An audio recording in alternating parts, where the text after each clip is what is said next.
यानी I felt the prince of a man being lacerated by vultures. अच्छा, interesting. मेरा ये दिमाग में था। तो फिर आपने रिजाइन का क्या वाकया हुआ? रिजाइन का वाकया ये हुआ कि सुबह भुट्टो साहब की जमानत कैंसिल कर दी जस्टिस मौली मुश्ताक ने। रात को उसके घर खाना था, मौली मुश्ताक के घर डिनर। मुश्ताक के घर। अच्छा। तो मैं भी वहां था। तो वहां पर उसने तकरीबन मुझको को गाली निकालनी शुरू कर दी। Chief justice Punjab high court ने लाहौर हाई कोर्ट ने जो ट्रायल कर रहे थे वो भुट्टो साहब के खिलाफ बोल रहे थे। इसको इसकी गालियां निकाल के इसको मैं उल्टा टांग दूंगा, इसको मैं ये कर दूंगा, इसको मैं वो कर दूंगा। ये इतना बोझ उसके खिलाफ जिसकी आदि साहब ने, मुझे गुस्सा आ गया। मैंने कहा मौली साहब, आर यू हिज जज और आर यू हिज प्रोसिक्यूटर? अच्छा। If you have this state of mind about him, you should not be on the bench that is trying, Mr. Bhutto. ये आपने मौली मुश्ताक को कह दिया? उनके घर पे, उनके घर पे सामने कह दिया। अच्छा, उनका क्या रद्द-ए-अमल था? चुप हो गए, खामोश हुए, खतरा आ ही गया जल्दी से। फिर मैंने रात को सोचा कि बंदे, ये चीफ जस्टिस है, मेरी अब बदकलामी इसके साथ हो गई है, तो वो खामखबत मसला होगा, बेहतर मैं रिजाइन कर दूं। जुल्फिकार अली भुट्टो शहीद के खिलाफ मुकदमा कत्ल लाहौर हाई कोर्ट में चला। जस्टिस मौलवी मुश्ताक हुसैन पंजाब के चीफ जस्टिस थे। जुल्फिकार अली भुट्टो शहीद के खिलाफ जो वकील इस्तगासा थे वो एम अनवर बारटला थे। उनके एसोसिएट जनाब फारूक बेदार हमारे साथ हैं। आज वो हमें बताएंगे कि उन्होंने क्या देखा और क्या सुना इस मुकदमा के दौरान। मैं अनवर साहब के साथ 1966 से उनका एसोसिएट था। उनके साथ तमाम तकरीबन मुकदमात में हिस्सा लेता रहा। इस मुकदमे में भी जो भुट्टो साहब के खिलाफ था, अनवर साहब ने मुझे एक दिन कहा कि आप मुझे इसमें मुआवनत करें मेरी। तो मैंने उनसे कहा जी कि ये चूंकि सियासी लीडर का केस है और वो मेरे लीडर भी हैं, मैं फॉर्डर मेंबर भी हूँ पीपल्स पार्टी का, तो मैं तो इसमें हिस्सा नहीं लूंगा। लेकिन बहरहाल उनकी ये मेहरबानी थी कि उन्होंने मुझे मजबूर नहीं किया और मैं उनके दफ्तर में भी उसी तरह ही आता जाता रहा। तो एक दिन ये हुआ कि मुझे आज़ादी थी सारे दफ्तर में घूमने फिरने की और अनवर साहब के कमरे में भी मैं किस वक्त भी जा सकता था। तो एक दिन जब मैं जाने लगा अनवर साहब के कमरे में अपने कमरे से, तो मुझे रोक दिया गया। मुंशी साहब जो थे हमारे, उन्होंने कहा जी कि आप यहाँ कमरे में नहीं जा सकते। जो भुट्टो साहब के वकील इस्तगासा एम अनवर थे उनके कमरे में, मैं एक ही दफ्तर में थे, मेरा कमरा अलग था, उसका कमरा अलग, उनका कमरा अलग था। तो जब मैं जाने लगा तो मुझे रोक दिया गया। तो मैंने कहा जी कि क्यों? कह लेंगे जी दाखिला बंद है, अंदर नहीं जा सकते। तो मुझे अपने आप को इतना मानता, मैंने कहा कि मेरे लिए भी? तो कहेंगे जी आपके लिए खास तौर पर कहा गया कि आपको भी नहीं। तो मैंने कहा ठीक है, मैं बाहर आ गया। तो 20 मिनट के बाद एक साहब बाहर निकले अनवर साहब के कमरे में से।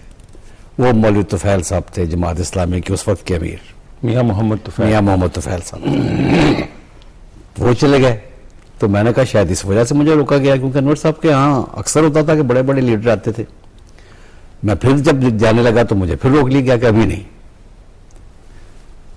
15-20 मिनट के बाद मैंने देखा तो जनाब चीफ जस्टिस साहब मौलवी मुश्ताक साहब, जो भुट्टो साहब का ट्रायल कर रहे थे उस वक्त, वो बाहर निकले।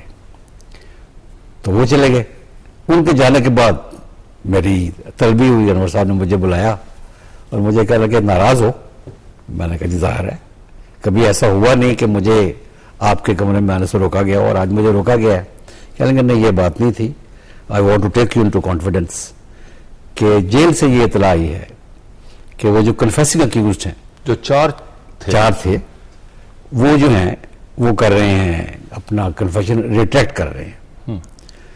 तो उनमें से 2 गालिबन जमात इस्लामी के हैं, राना इफ्तिखार और अरशद गालिबन, जहां तक मुझे याद पड़ता है। तो मौलवी तुफैल साहब को यहाँ इसलिए बुलाया गया था कि वो जाकर उन्हें कन्विंस करें कि अगर सजा हो भी गई उन्हें तो ये एग्जीक्यूट नहीं होगी।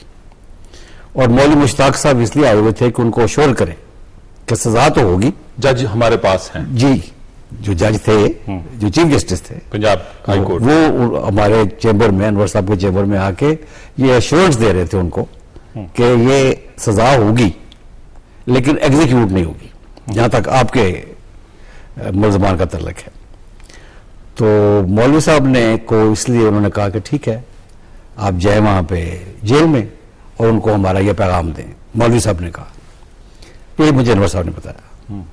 तो मौलवी साहब के जब ये मौलवी तुफैल साहब फिर चले गए वहां पे, अनवर साहब और मैं बैठे हुए चाय वगैरह पी रहे थे अभी, तो टेलीफोन की घंटी बजी, स्टाफ जा चुका था, तो टेलीफोन मैंने उठाया। तो जो आवाज आई कि जी अनवर साहब हैं, मैंने कहा जी कौन साहब बात करेंगे? उन्होंने कहा जी मैं तुफैल बोल रहा हूँ। मैंने अनवर साहब से कहा, मैंने कहा जी तुफैल साहब हैं? तो वो जी अस्सलाम वालेकुम। अनवर साहब ने कहा अब मुझे आवाज वो तो नहीं आ रही जो वो कह रहे हैं। तो कह गए वेरी गुड एक्सीलेंट अनवर साहब की। ये रिस्पांस था अनवर साहब का, ये मुझे नहीं पता उन्होंने क्या कहा, पर उनका एक्सीलेंट। तो ये कह थैंक यू टेलीफोन बंद कर दिया।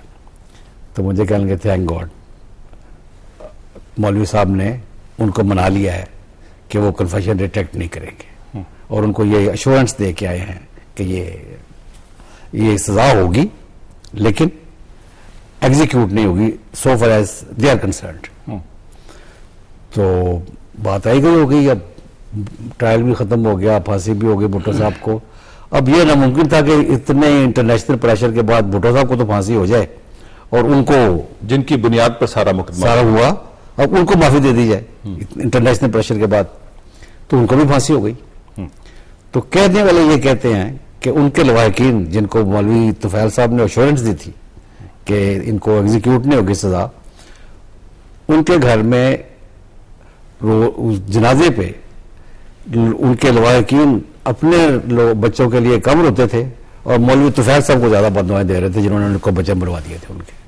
तो ये तो वाकया ये है जो मैंने अपने चैम्बर में सुना और देखा। जो भुट्टो साहब के इस्तगासा के वकील थे स्पेशल पब्लिक प्रोसिक्यूटर थे, लेकिन वो तीसरा गवाह अभी हो रहा था भुट्टो साहब के खिलाफ जब अनवर साहब का हार्ट फेल हो गया। तो उसके बाद फिर एजाज बटालवी और एम ए रहमान जो पहले से टीम के मेंबर थे उन्होंने फिर टेक ओवर कर लिया इसको। अच्छा, लाहौर हाई कोर्ट में जो ये ट्रायल हुआ जुल्फिकार अली भुट्टो के खिलाफ मुकदमे का, इसका तकरीबन 800 सफ़ों का फैसला था और रिकॉर्डिंग भी हुई थी। आप इसकी इसके ये पहला केस है और गालिबन आखिरी जिसका एक एक लफ्ज जो है, जो जैसा ने जो कुछ कहा, जो गवाहान ने कहा, जो सरकारी वकील ने कहा, जो डिफेंस के काउंसिल ने कहा, वो एक एक लफ्ज उसका टेप हुआ था। और बाद में फिर उस टेप कोट का मुसवदा तैयार किया गया। और अगर मैं भूल नहीं रहा तो उस वक्त के प्राइवेट असिस्टेंट थे इनके जस्टिस ज़कीउद्दीन पाल के, जो उस बेंच के मेंबर थे। हाँ जी, 5 जजों का बेंच था। उनके प्राइवेट सेक्रेटरी थे, उन्होंने उसको ट्रांसक्रिप्ट किया था। मकसूद साहब उनका नाम था, मकसूदुल हसन, जो अभी हाल ही में रिटायर हुए हैं एज रजिस्ट्रार हाई कोर्ट। उन्होंने ट्रांसक्रिप्ट किया इसको। आप उस तक पहुंचने की कोशिश की? उससे मैंने कोशिश की। मकसूद साहब ये कहते हैं कि ट्रांसक्रिप्ट उसका हुआ था। फिर मैंने एक दफे मौलवी साहब से मुलाकात की, यूं ही उनके साथ भी मेरे अच्छे ताल्लुकात थे, खानदानी ताल्लुकात भी थे उनके साथ। तो मैंने उनसे कहा कि जी आपके पास टेप है? उन्होंने कहा जी मेरे पास है। मैंने कहा जी मुझे इजाज़त दे दें कि मैं वो उसको रीटेप कर लूँ अपने लिए, उसका रिकॉर्ड बना लूँ, बड़ा तारीखी डॉक्यूमेंट है ये। उन्होंने कहा कि एक शर्त पे कि आप आ जाएं, अपना सामान ले और टेप कर लिया करें, मैं ये मेरी जो है रिकॉर्डिंग वो मैं आपको नहीं दे सकता। मुझसे गलती हो गई कि मैं 5-6 दिन उनके पास नहीं जा सका, लेकिन जब मैं गया तो उस वक्त इतने बीमार थे, वो तकरीबन मर्जुल मौत में मुब्तला थे वो, तो मुझे पता नहीं चल सका फिर कि वो रिकॉर्ड अब कहाँ है। हाई कोर्ट में है, मौलवी साहब कानूनी तौर पे कहाँ होना चाहिए अगर हाई कोर्ट में था? अगर हाई कोर्ट में था और जैसे कि था तो ये हाई कोर्ट के रिकॉर्ड में होना चाहिए, वरना ट्रांसक्रिप्ट तो डेफिनेटली होगा। अच्छा, फारूक बेदार साहब, एक और बात बताइए कि इस मुकदमे में खुसूसी तौर पे जब जुल्फिकार अली भुट्टो शहीद का ट्रायल हो रहा था, कटहरा भी बनाया गया? कटहरा बनाया गया था, शुरू में नहीं था, लेकिन एक दिन जब इंटरवल हुआ 10:30 बजे तो बेंच उठ के चला गया, तो भुट्टो साहब के पास फॉरेनर्स रिपोर्टर आ गए, तो उन्होंने भुट्टो साहब का इंटरव्यू लेना शुरू कर दिया। तो जब वो इंटरव्यू वो ले गए तो दूसरे दिन जब भुट्टो साहब आए हैं तो उस वक्त कटहरा लग गया हुआ था। भुट्टो साहब का ये कहना था कि मेरी ह्यूमिलेशन के लिए किया गया है।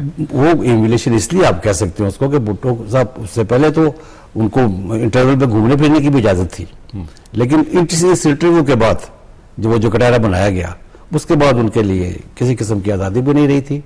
और ये बाकायदा भुट्टो साहब को ये हुआ कि 2-3 दफे उन्होंने उठ के कोई बात करने की कोशिश की है, तो मौलवी साहब ने उसको बड़ी सख्ती से भुट्टो साहब को सिट डाउन। आपने देखा क्या? मैंने देखा सिट डाउन। अच्छा। और भुट्टो साहब ने बाकायदा प्रोटेस्ट किया, क्योंकि ये उस वक्त तक की बात है जब तक कि अनवर साहब फौत नहीं हुए, तो मैं वैसे जाता रहूं, उसके बाद मैं कभी नहीं गया।